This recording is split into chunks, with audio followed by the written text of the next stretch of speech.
இந்த தமிழ் மாணவர் மன்றம் மூலமாக மாவட்ட வாரியாக கல்லூரிகளுக்கு 3 நபர்கள் என்று அவர்களை அணுகக்கூடிய வகையில் அவங்களுடைய பேரும் எண்ணும் கொடுக்கப்பட உள்ளது.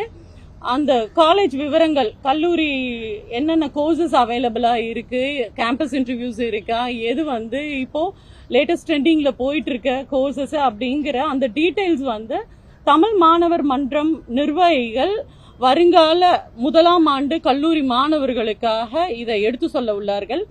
இதன் மூலமாக அவங்களுடைய எதிர்காலம், ஏன்னா நம்மளுடைய தமிழ்நாடு முதல்வர் மாண்புமிகு முதலமைச்சர் முத்துவேல் கருணாநிதி ஸ்டாலின் அவர்கள் கல்வி கல்வி கல்வி படிங்க படிங்க படிங்க, கல்வி ஒன்றே அழியாத சொத்து என்று தொடர்ந்து கூறிக்கொண்டே வருகின்றார். அந்த வகையில் இந்த தமிழ்நாட்டின் வளர்ச்சி எங்க இருந்து ஆரம்பிக்குது அப்படின்னா அறிவார்ந்த சமூகம் மூலமாக தான் அப்படிங்கறதன் நீட்சி தான் பாத்தீங்க அப்படின்னா இந்தியாவிலேயே முதல் மாநிலமாக விளங்கிட்டு இருக்கு.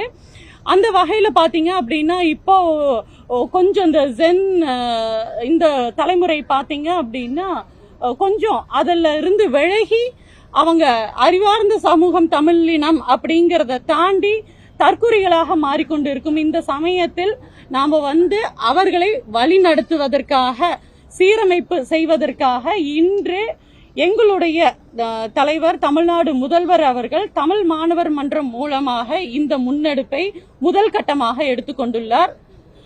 இந்த தமிழ் மாணவர் மன்ற நிர்வாகிகள் நம்மளுடைய நான் முதல்வன், உயர்வுக்கு படி, தமிழ் புதல்வன், புதுமை பெண் திட்டம், தோழி விடுதி, இது போன்ற திட்டங்களை அந்த மாணவர்களுக்கு எடுத்துரைத்து அவங்க அதுக்கெல்லாம் எப்படி அப்ளிகபிளா இருப்பாங்க அப்படிங்கறத எல்லாத்தையும் அவங்களுக்கு எடுத்து சொல்லி அவங்களுடைய எதிர்காலத்திற்கு ஒரு சீர்மைப்பான ஒரு கட்டமைப்பு இப்போ கொண்டு வரப்பட்டுள்ளது.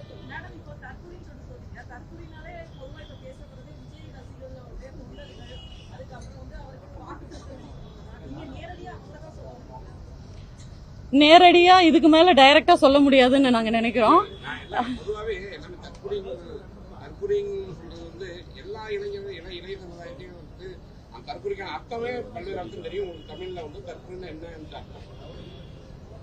அதாவது நம்ம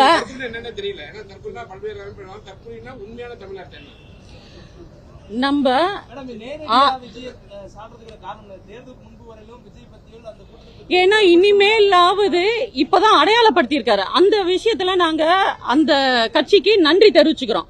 என்ன நன்றி தெரிவிச்சுக்கிறோம் அப்படின்னா, இந்த மாதிரியான இளைஞர்களும் இருக்காங்க தமிழ்நாட்டுல.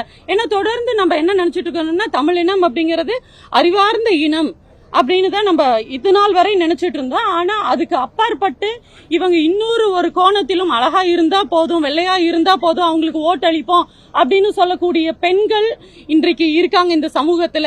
அதை நாங்க சீரமைக்க வேண்டிய கடமை எங்களுக்கு இருக்கு அப்படின்னு எங்களுடைய தலைவர் மூலமாக நாங்க இனிமேல் அதை சீர செய்யக்கூடிய அந்த கடமையில் நாங்க பணியாற்றுவோம்.